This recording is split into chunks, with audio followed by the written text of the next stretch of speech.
Hi, everyone. My name is Maria, and it's my pleasure today to introduce Dr. Rabin Tirouvanziam for today's seminar. So Dr. Tirouvanziam began his studies with a master's in biotechnology and then a PhD in developmental biology in Paris, France. And now he leads a research team here at Emory, where his research focuses on understanding how our bodies respond to pathological stress. His lab primarily studies the cells that make up the innate immune system, seeking to develop novel therapeutics that may improve these cell responses to acute stressors like viral and bacterial infections.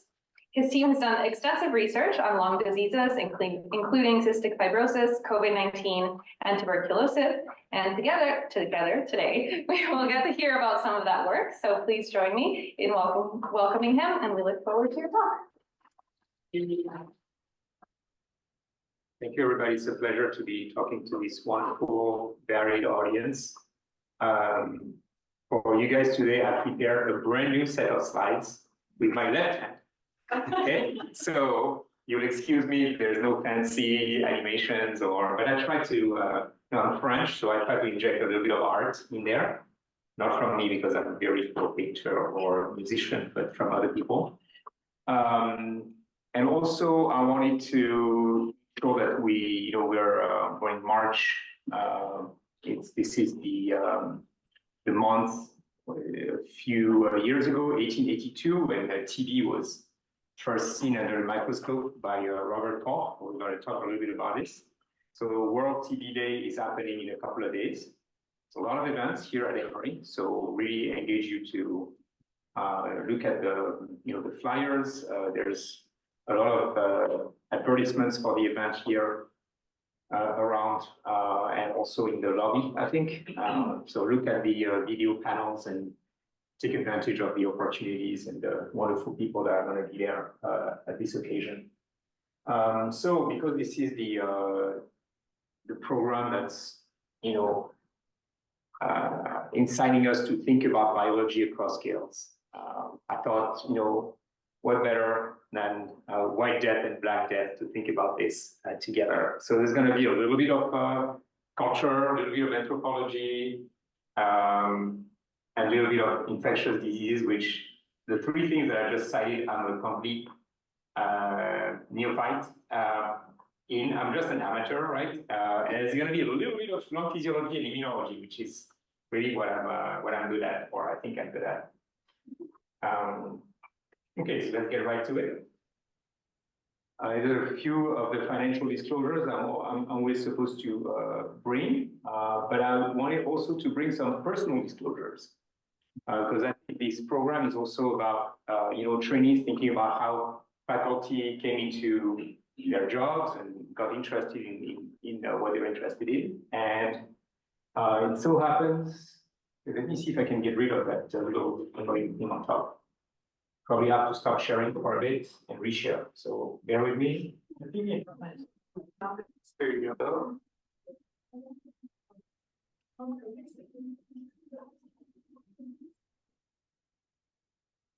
Okay, I think we're back, and this thing should disappear right about now. Yes. Okay.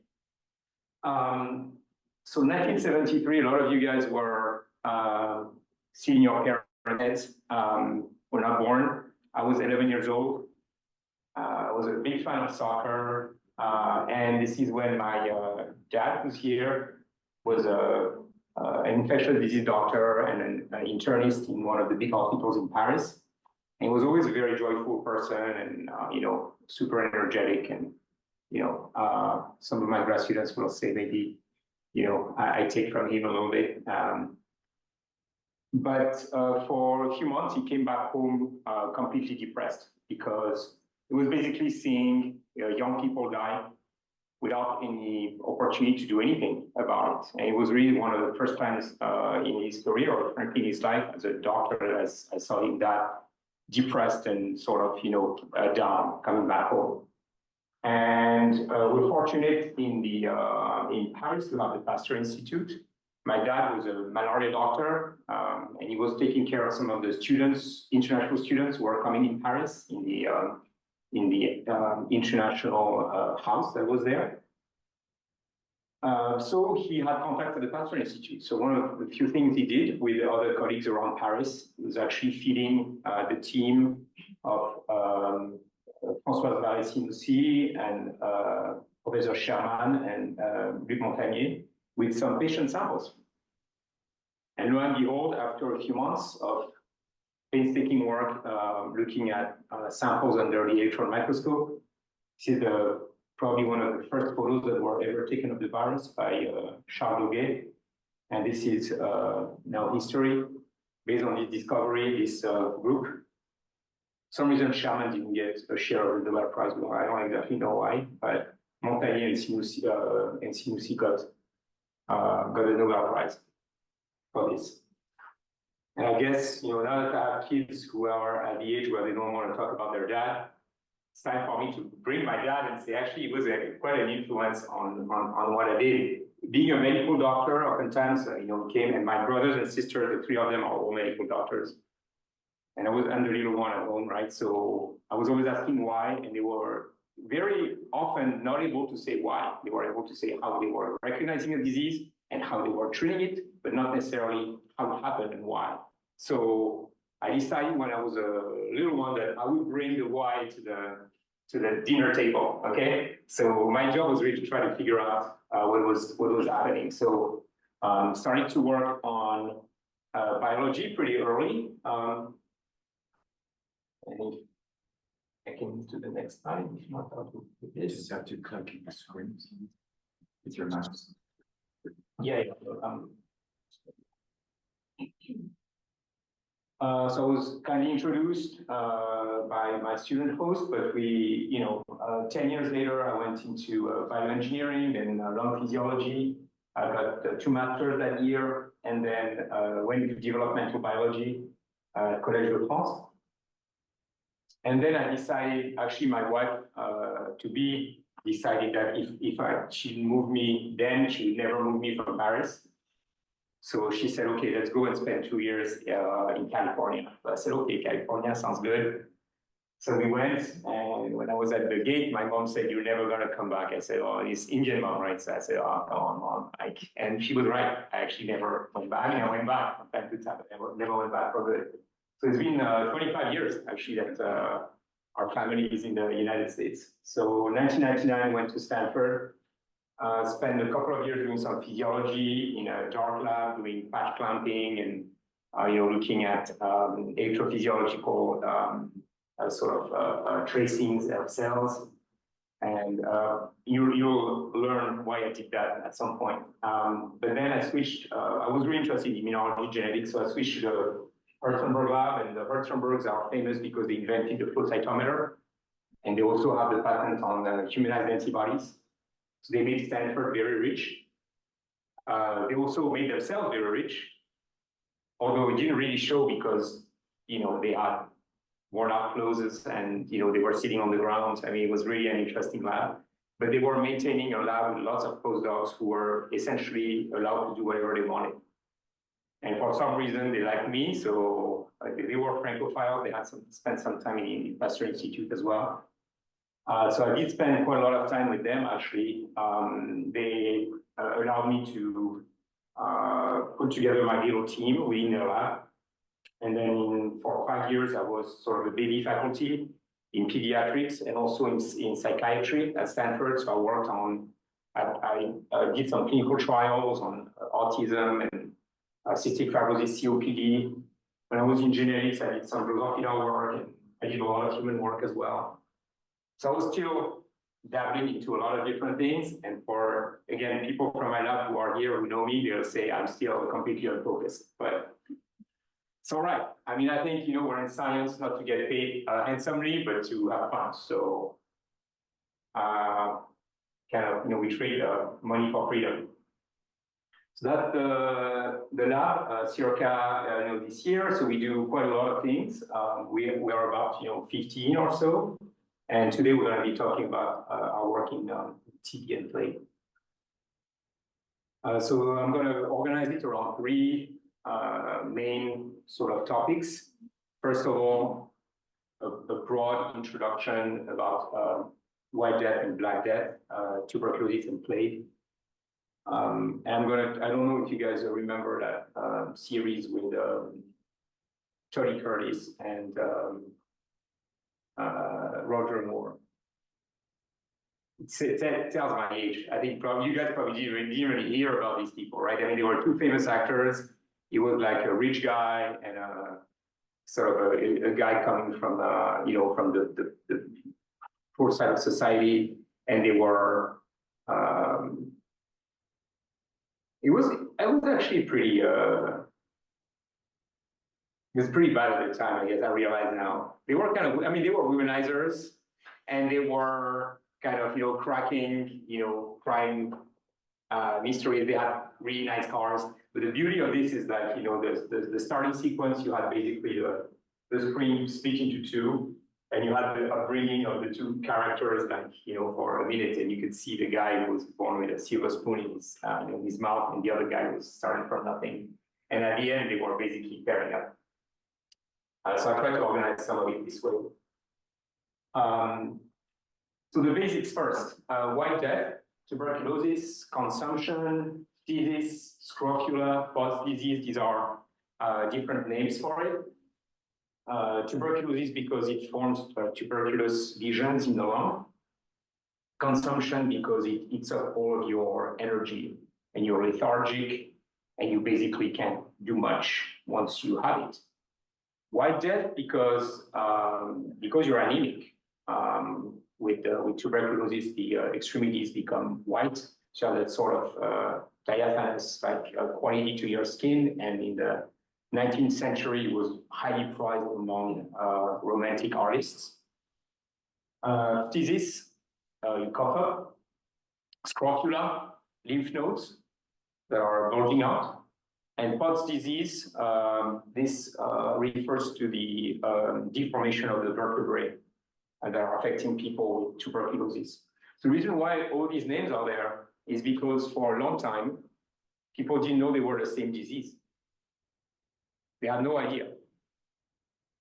Actually, for probably, the largest amount of time, people were thinking TB was hereditary. TB could be cured by having the king touch you.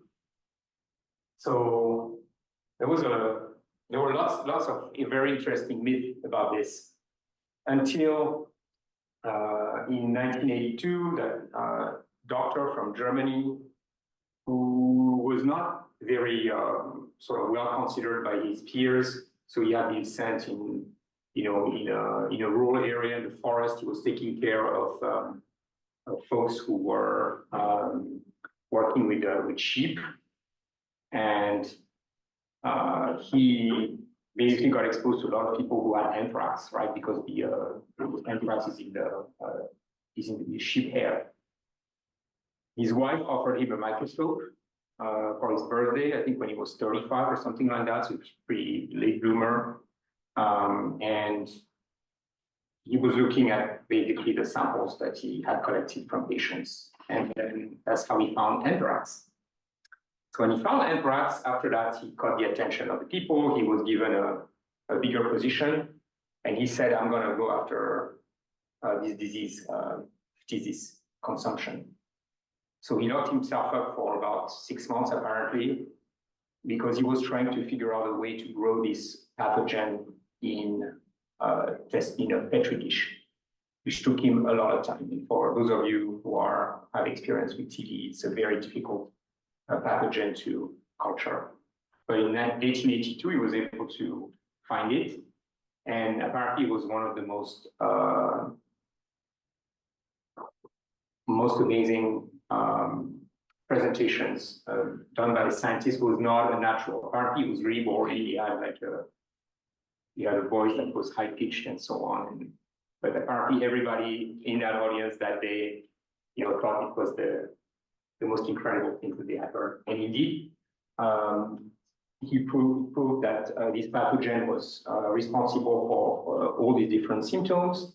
And he inspired generations of people to spend their time in dark rooms, either with the electrophysiology apparatus or with a microscope. And this gentleman Alexander Yersin, a few years later, in Pasteur Institute in Paris, did exactly the same thing and isolated the pathogen Yersinia pestis that's responsible for the other plague we're talking about today, Black Death, also called pestis, plague, pestilence, blue sickness, great mortality, and so on and so forth. Both of these pathogens have had high impact on the on the collective consciousness and culture. So let's look a little bit at their death tolls. MTD in 2022, according to WHO, we have about 1.8 billion estimated infected individuals in the world. So that's about 25% of the human population. 10.6 million showed symptoms of sickness and 1.3 million died. The historic death toll, I mean, obviously, people didn't sign death certificates since antiquity, but the estimation is at around 1 billion. What's interesting about TB is that it's been with humans ever since we're humans, and even before we were counted as humans. We'll talk about this a bit later. But really, when it exploded, it was in modern history during urbanization periods, especially in Europe from between the 1600s and 1800s, where it's estimated to have caused about 25% of all death. Obviously, TB hasn't gone anywhere. It's ongoing. It's especially, it's very concerning scourge in the developing world and worldwide among the poor. And for the last 40 years, it has found an ally in HIV. So the course of disease is dramatically aggravated by HIV. So it's been a resurgence of TB cases because of this. Pestis is different in many ways. It is still here, and it hasn't gone anywhere. There are reservoirs all around the Earth. Reservoirs generally of small mammals that are in burrows. And Dr. Waller here specializes in the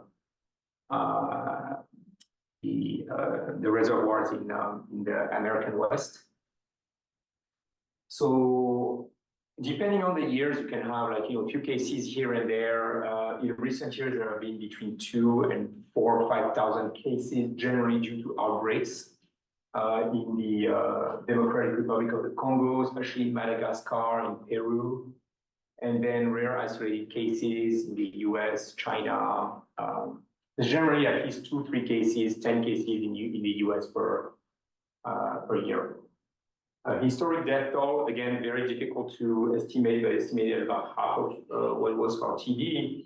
And I pulled this graphic from the Alliance for Vaccination. I thought it was pretty well done. They were basically looking at history's 7 deadliest pandemics, and you can see that plague is represented by. I'm going to try to activate the laser pointer here. It's too slow. It's really too slow. This one is the plague that happened during antiquity, the Justinian plague. This one is the huge one, Black Death, that occurred in the 14th century in Europe and Asia. And then there's the third plague that happened mostly in China in the 19th and 20th century.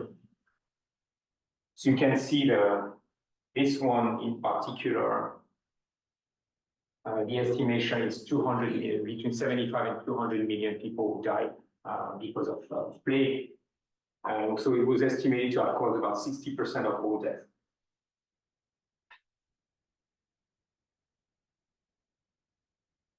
By the way, interrupt me at any point if you have questions, okay? I mean, just the caveat is I'm no TB or no plague specialist, so I might not have the answers for that, but I'm reading and I'm getting myself educated. in terms of the origins, this is pretty interesting. So there was this theory that MTB was derived from Mycobacterium bovis when humans started to domesticate cattle. But genetic information really have debunked this theory. The MTB complex, which is shown on the left-hand side, has 9 MTB lineages, and that has also M. bovis and M. canetis. So these are the cattle and goat pathogens. And we know now that humans can be infected by M. bovis, and cattle can be infected by Mycobacterium tuberculosis. So we can infect our animals, and they can infect us as well. But what we know is that the MTB complex has been with hominids since the first migration out of Africa. So it's been co-evolving with us. And in fact, different lineages of TB have co-evolved with different human subgroups. Okay, so that's something that we have to keep in mind when we do experiments in our lab with like one particular strain and cells from people that are from groups that might not have co-evolved with that pathogen. Also, because of the acceleration of human movements in the last 150, 200 years, what's happening now is some of these traits that have evolved in the human population are protected against one lineage particularly, but not against a new one that might have been introduced by a new population. Okay. The right-hand side is sort of an interesting representation of the world, where the geographical areas are shrunk or just blown up, depending on the number of cases. And you have also in the pie charts the different types of lineages that are responsible for the different cases. Okay, so this definitely shows that India in particular has a lot of cases of TB, Central Asia. There's quite a lot going on in Africa, and even though it's here in the US, it's in South America, it's in Europe as well, you can see that these countries are much less affected. Questions? Okay, keep going. One quick question. Oh, yeah. So it's kind of interesting that the Java, Sumatra, Borneo, the archipelago, there's so many cases there. Is it across all of the islands? And yeah, I was also surprised by this, but yes, it seems to be across. But when you look at the it doesn't really connect to India. no, and if you look at the lineage, it's lineage 2 primarily. But, because that's where the Wallace line is, so you get, marsupials and. Yeah, I know it's a map, yeah. So you're gonna bring up the Wallace line. Yeah, anytime. Yeah. But, you have marsupials and you have monkeys. And so there's an evolutionary divide across that whole archipelago going far back, but it's like the whole thing shows up there. yeah, no, absolutely. This is and yeah, definitely when you look at the lineages, you can see that it's very distinct. Is that map in the Koleski paper? Yeah, Okay. both of those are in the collective. I do have a gap on the wall in my office. It needs another map. This map is, I thought it was really cool. So I wanted to bring it up here. It's actually a pretty good review. So people obviously with modern genetics have been able to go after TB and try to detect TB in remnants of humans that were buried. And at this point, the oldest human case of TB, stricto sensu, was found a few years ago when folks found a village that was submerged in the East Mediterranean, so close to Israel, in this site called Tirouvanziam. And they found 3 cases in among, I think, 60 or so individuals that they were able to check. A woman and her were infant baby and an adult man. And they found also traces of heart disease, deformation of the vertebrae in the man, and in the woman and the infant, they actually showed pulmonary TB lesions. So let's keep going, but it's just to tell you that there's no one TB in the world. We have to deal with different lineages, and they most likely have different, different ways that they infect us. Pestis. So pestis arose from Yersinia tuberculosis around 4,000 years ago. And this is again looking at molecular genetic clocks.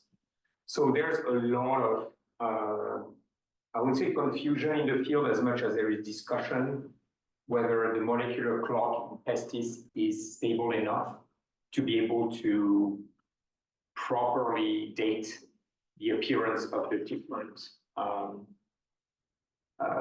lineages. So this is actually coming from a paper that talks about that. It's Eaton in Common Biology in 2023. They expose really well the problem of molecular dating and how some of those assumptions that we make are actually not borne out experimentally. So the clocks might be off, by several hundreds of thousands of years. But you can see pretty clearly here that there's, three main waves. And the second pandemic, which is the one we talked about, the Black Death, with all this imagery of the doctors with the crowd, like mask and so on in Venice, like that type of thing. This happened here. This is the same strain as the modern pandemic. This one is a Justinian pandemic during antiquity. And we know now that there's cases in the Bronze Age. This is when pestis was basically introduced in humans. And we're going to talk a little bit more about it because this is really what got me started and interested in it. Okay, so a little bit of a cultural interlude here. Obviously, there's been a lot of impact on culture from both pathogens. And I picked a picture from one of my favorite painters on the left-hand side. You guys know who it is? Maybe an art class interrogation here. The elongated faces and the monochromatic eyes. Modigliani. Yes, Modigliani. Okay. And Modigliani is actually, I gave it away a little bit because I sort of, I decided his name. So Modigliani was an Italian artist who actually lived in Montparnasse, like in Paris at the time, where this was where all the poor artists were going, Picasso and others. Modigliani actually died of TB. Actually, all the people who are on the right-hand side of that picture are believed to have succumbed to the disease. Chopin, Molière, you guys might not be familiar with, is basically the French Shakespeare. The Bronte sisters, the three of them, Yeats. And we also have people on the right who had very powerful either opera or novel characters who were, affected by TB, who didn't die of TB as far as we know. Puccini, Edgar Allan Poe, whose wife died of TB, and Hugo. And by the way, if you guys like, goth stuff, Edgar Allan Poe is the father of goth. And he had kind of a morbid attachment for, he liked his wife, obviously, but he kind of had a morbid attachment for the fact that she had TB. So when she was coughing up blood, like he had some lines in his text where he's saying, the crimson color of the blood that she coughed was like, contrasted with the whiteness of her skin. So there was this sort of romanticism around TB at the time in the in the cultural circles. Yeats, for example, even said that he wanted to catch TB because he wanted to look good with the ladies. I mean, that's in my words. He was much more poetic than that. And he eventually died of TB at 26. So there was really this sort of interesting, I don't know how to call it, like maybe a cultural trend, maybe it was a coping mechanism. I don't know exactly what it was, because it was definitely a disease of the poor.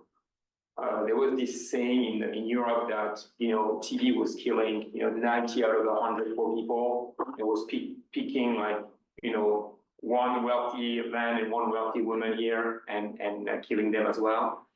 But I think some of these romantics were almost actively seeking, infection because they had this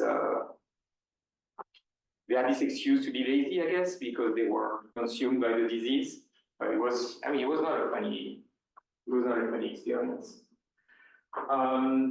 This one, you guys recognize the painter? It's Bruegel, yeah. And so that's inspired by the big plague, the 200 or 300 year plague that happened in Europe in the Middle Ages. Boccaccio wrote the Decameron. It's a really amazing book about a plague. Obviously, I'm French, I have to say Camus. Camus, wrote La Peste. Even though La Peste is, it's about plague, but it's really more, a cultural sort of criticism of group behavior, I guess, groupthink. Daniel Defoe also wrote a great book on plague, and Shakespeare, interestingly, except for a few verses in Macbeth and other places, although he lived through the plague, didn't really dedicate any single work to this. Maybe it was just too present, like, nobody wants to sing about COVID-19 right now, I guess. So, interestingly, his only son, Hamlet Shakespeare, died at 11 of the plague. People who died of the plague generally die like this. So it's hard to say, oh, that person died of the plague. I mean, when the plague is rampant, people have to be buried, and there's, oftentimes I think a lot of people died, and the cause of death was not necessarily ascertained, but these two great painters, Titian and Rabin, also died of the plague in Italy, in Germany, right around that time. I wish I had half of the talent of Modigliani, frankly. It's one of the best painters out there. Okay, so we're going to look a little bit at the biology now, and then after that, some of the cell bio and maybe some of the more modern stuff that we can think about when we think about those diseases. So I'm going to spend a little bit of time on this, so don't hesitate to stop me. You are probably pretty familiar with it already, but for TB, the infection route is through sharing of air that's breathed by a patient. So there's TB in the droplets, in the aerosol. So if you go in, crowded places, crowded buses, in places where TB is endemic, there's a risk of catching TB.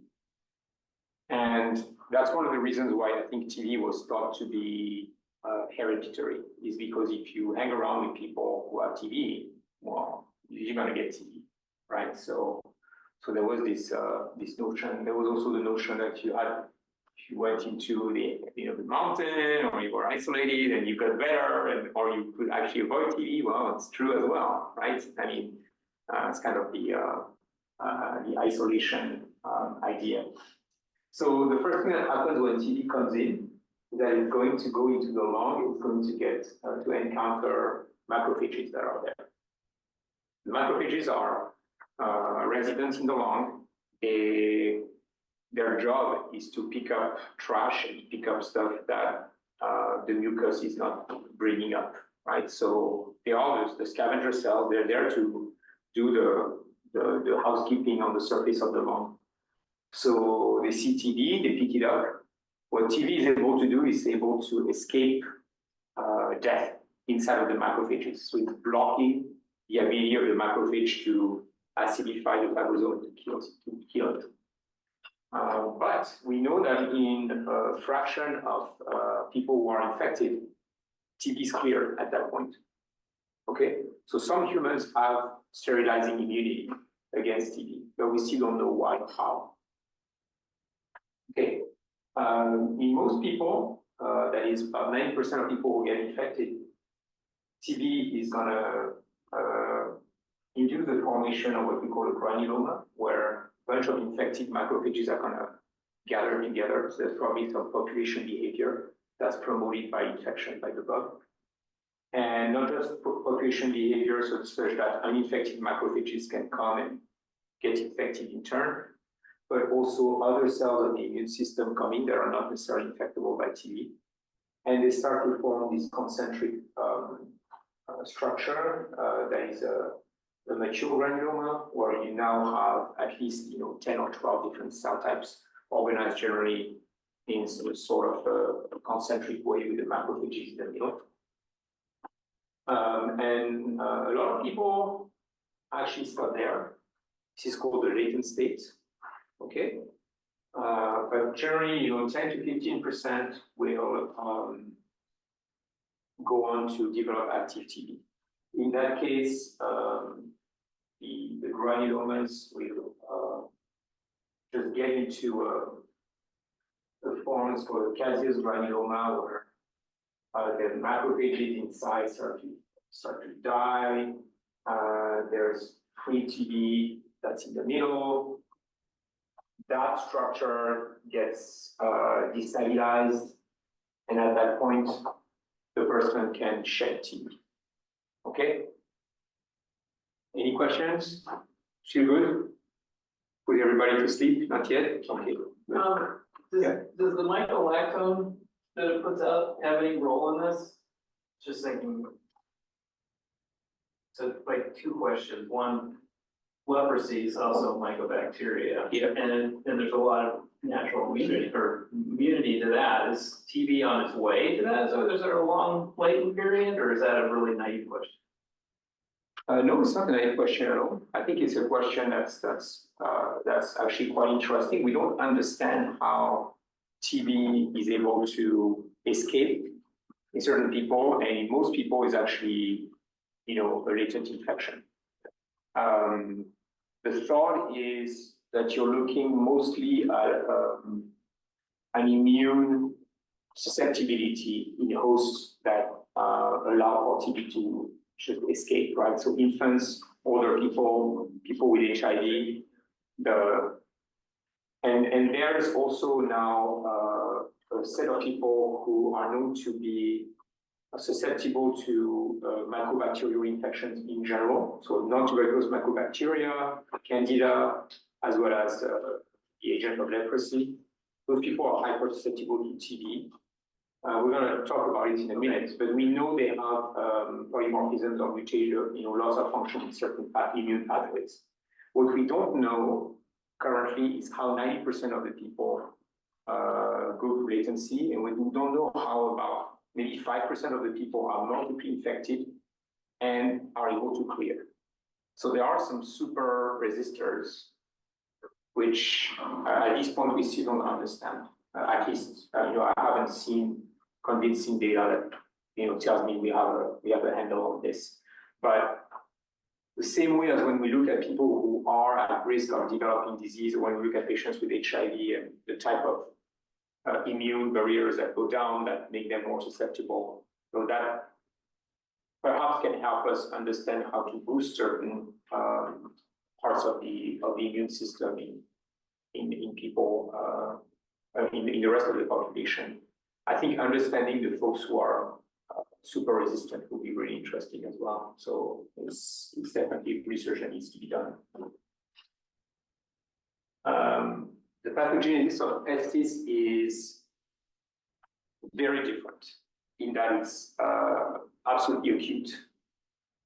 And interestingly, it's one of those things where nothing is happening for a day or two, and then all hell breaks loose, and you die within a day or two. So it's really a pathogen that's not adapted to humans. We are not the habitual host for pestis. We're just accidental hosts. Those pestis cannot really use us to stick around and and live its life, right? What we know now from genetic studies, molecular studies of sporadic cases, for example, a couple of years ago in Libya, a few years ago in Madagascar, is that you're looking at local strains that seemed gone for years and suddenly reappear in a human case at the genetic level. So really humans are absolutely accidental hosts. And there are a number of small mammals, burrowing mammals in general, that are all across the world that are allowing this bug to survive. Yeah. When they're trying to diagnose this now, what shows them that this, besides just doing the genetic test of whatever one you have, what makes this different than other infections? So generally, currently the index cases, or most often in history, the index case that is the first person that gets infected generally gets infected by a flea, right?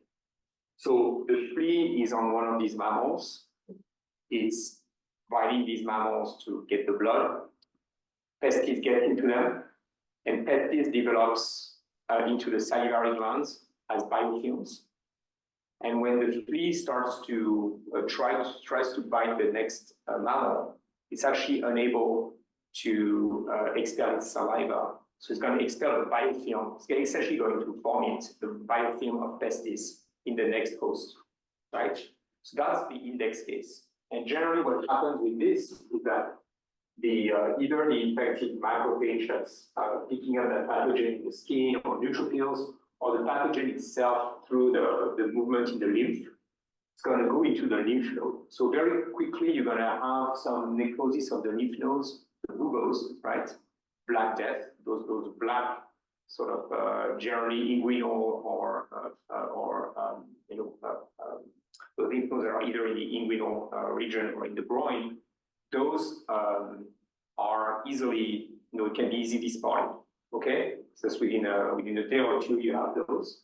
But also, what's kind of interesting with pestis is that it's really wimpy as a pathogen. So there's a bunch of really good antibiotics that we have now. So if you are in this pre-inflammatory phase, either acquisition through fleas, which is really most of the cases, or when there are human epidemics, let's say what happened in the DRC, for example, people can acquire pestis through aerosol droplets. Then the clock is ticking much faster. That pre-inflammatory phase, in case of lung infection, lasts for probably 48 hours maximum. So you're either detected and treated then, or essentially there's 100% death rate. What symptoms do the patient have that would make them care? So generally they will have typical fever,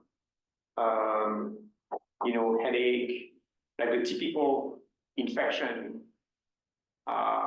set of symptoms that are really, there's no differential diagnosis that I'm aware of. So how do they diagnose it versus like flu or, obviously if the flu test is negative, you go into a doctor and they're like, oh, I have some type of respiratory symptoms, I have fever. They do all these tests, right? That are the common things, but sometimes they just send you home and say, oh, it's cold, you'll get over it. So what makes them say that diagnosis? Well, a lot of people die because of that exactly. And I think, fortunately, I think this is one of those pathogens where public health experts are trained across the world to know where the reservoirs are and to know where, suddenly when somebody shows with some weird, bacterial type of infection, to, at least put them on the antibiotics that pestis is so wimpy that it's going to be killed.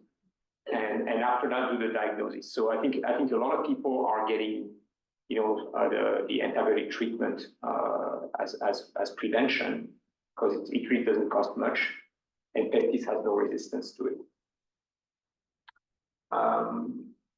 There's no hands online. Sure.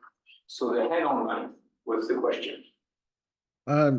What is the pseudo? So pestis evolved from pseudotuberculosis, and I was wondering what what kind of disease pseudotuberculosis causes. I thought it caused yersiniosis or some kind of gut infection, but I can't quite recall.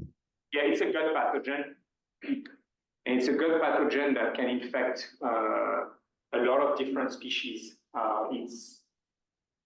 It's common in a lot of mammals. It's also in birds. So pseudotuberculosis is non-lethal, but it's a non-specialist. It's actually infecting across species. Yeah. The notion is that, and we're going to go over it a little bit, so you have a little bit of time. The notion is that it jumped potentially from horses into humans, or pigs into humans at the time in the Bronze Age. What's interesting about this, although TB was infecting macrophages, pestis is infecting the long epithelial cells, macrophages, and when neutrophils are present from the beginning, they can clear pestis. If neutrophils are not present and come a couple of days later, they clear the host. So it's a biphasic response where early neutrophilia is completely protected and late neutrophilia is completely lethal. So really, really interesting case where, and we still don't understand how this kind of, complete breakage of the lung happens. Yeah. So when you're saying if neutrophils are there, you mean if they have another type of infection, neutrophils act to the lung? Yeah. So we know, for example, that, and we know from the COVID-19 literature now that children between 0 and 2.5 have more neutrophils in their lung at baseline. They have a type 3 interferon sort of system between the epithelium, the macrophages, and the neutrophils that keep more neutrophils present because they're better at picking up virus, whatever stuff that kids get exposed to.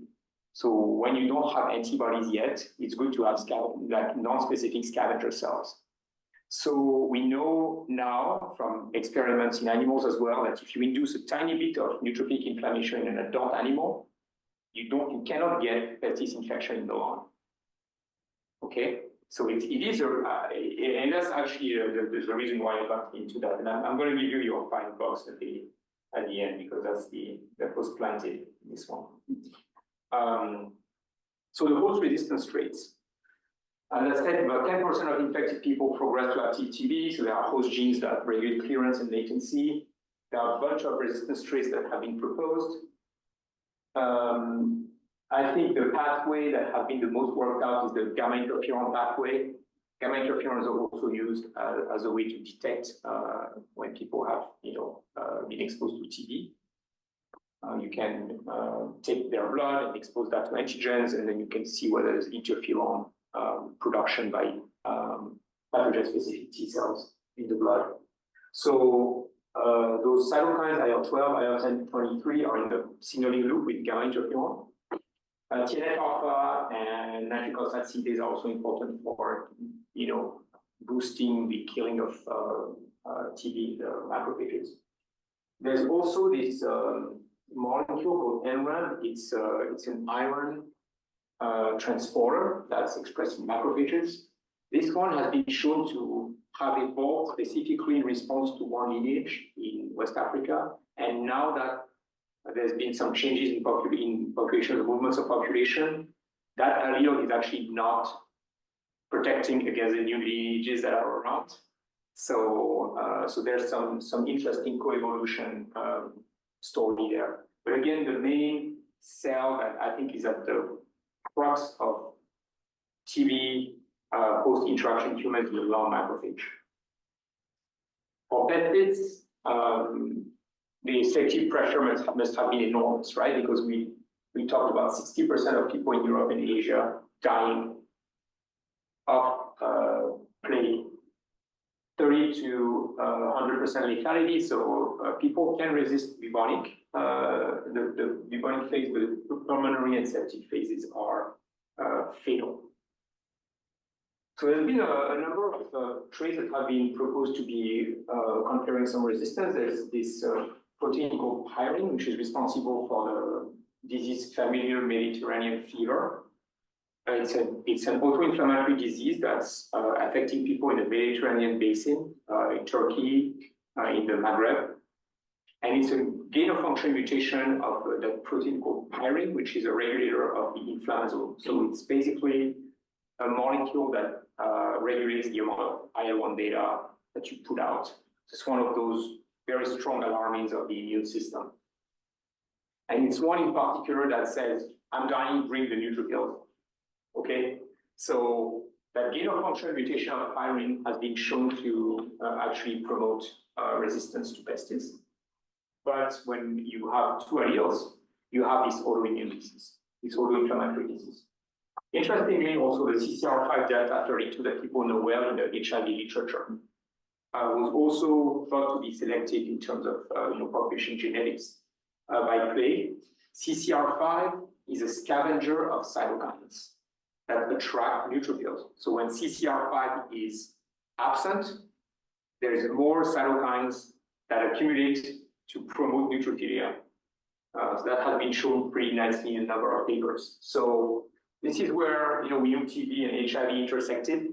Plague and HIV seem to intersect as well with regards to that receptor. The main cell that's of interest here is the lung neutrophil. Okay, I have a couple of minutes where I want to talk about, well, what we do about this and the open lines for research.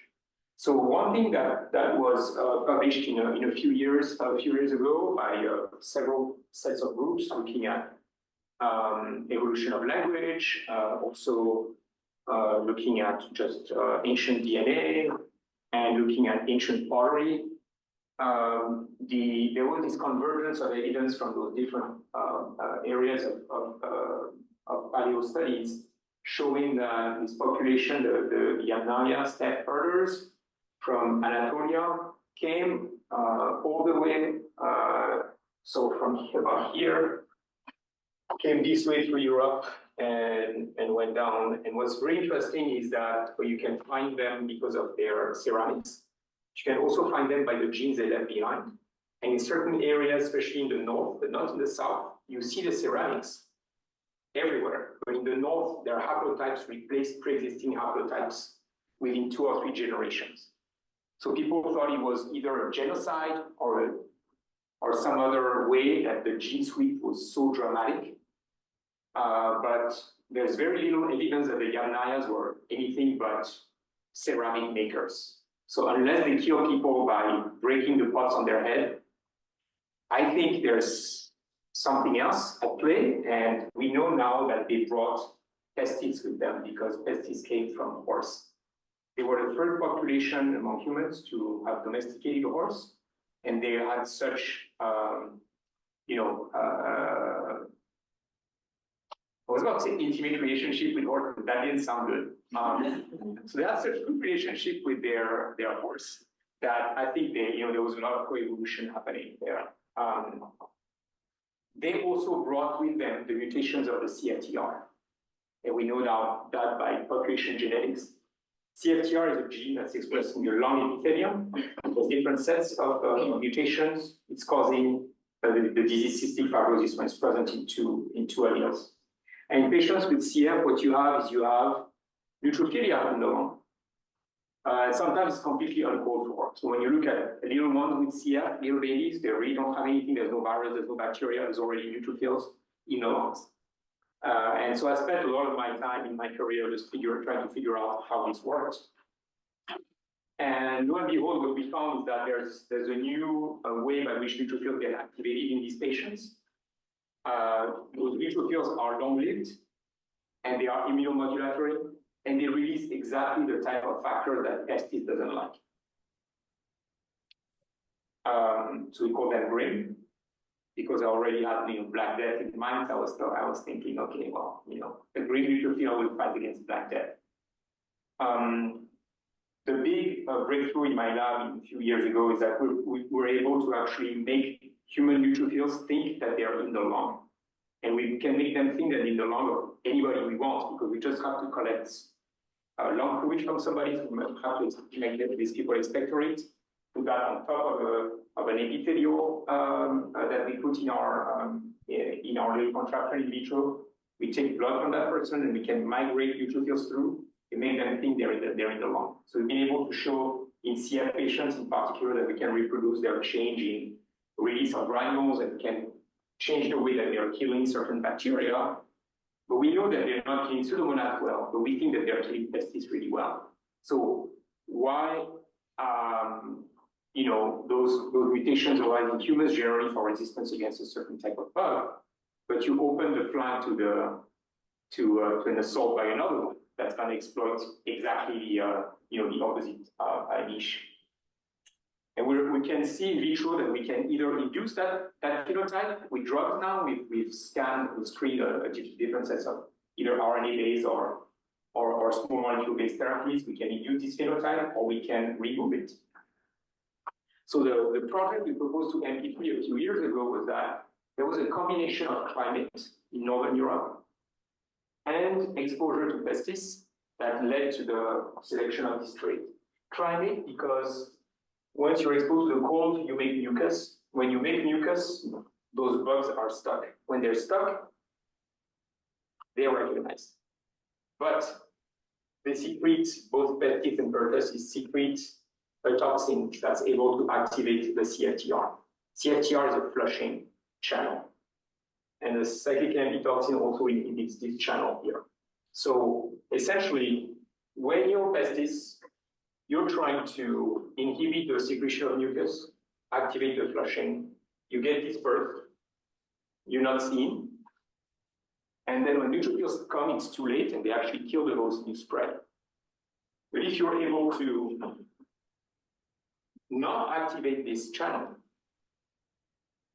the bugs are stuck, the neutrophils come, they're released with the mechanisms that we saw in patients with CF, and you survive. Okay? And we're even thinking that this might have been a way by which those Yernaria might have even carried pestis with them, because if they're exposed constantly but they don't die, they might actually have been super spreaders. The beauty with these models, we can also transmigrate monocytes and make them turn into lung macrophages. Okay, we can combine them with infections and so on. So what we have in store really now for the next few years, on the pestis side, with MP3 and the continuation of this with Dr. LaRocque, McCarty, Waller, Lindo, we're trying to understand how the CF trait might have protected against pestis and might have been selected, because 25 to 30 million people in the world, 1 in 25 white person is a carrier for mutations of the CFTR. We're also interested in inducing this phenotype acutely to protect against acute exposure to pestis. Pestis is an agent that's a lot of people are fearing in the context of bioterrorism. For MTB, well, this is one of the things that I'm most excited about. Now that we have lung condition macrophages, we have access to this BSL3 here. We're working with Dr. Rangarajan. We're going to infect human primary lung condition macrophages from people from different places of the world with the strains that they have co-evolved with. And with Dr. Shinazi, who's a really good collaborator of ours as well, we're really excited to look at HIV MTB co-infection. Okay, so there's a lot that's cooking up in our group. Just a minute late, I just want to make sure that I acknowledge people in the group. we've grown to a pretty large group, and it's a lot of good-looking people there. I mean, frankly, fortunately, it's not just me, right? Because otherwise, you know, it wouldn't be that great. But yeah, no, we do have a lot of really you know, good and talented young people there, a good mix, and you can see, you know, it's nice to have people coming from all over the world, really. So that allows us to get blood from people from different places and look at polymorphisms. You know, I mean, it's some sort of idea behind it. These are all of our collaborators, Chris, Niall, Lance, and John, and Sophie, I see, is there as well on the Play project. Sarah and Jyoti and Ray are collaborators on the TV side. And then I want to highlight also Deb Anderson and Missouri, who has animal models of plague with the aerosolization, so BSL-4 plague models that we're looking to use as well in some of our studies. But stop there. Sorry, I didn't leave any time for questions. We have questions during. So we're all good? Yeah, awesome.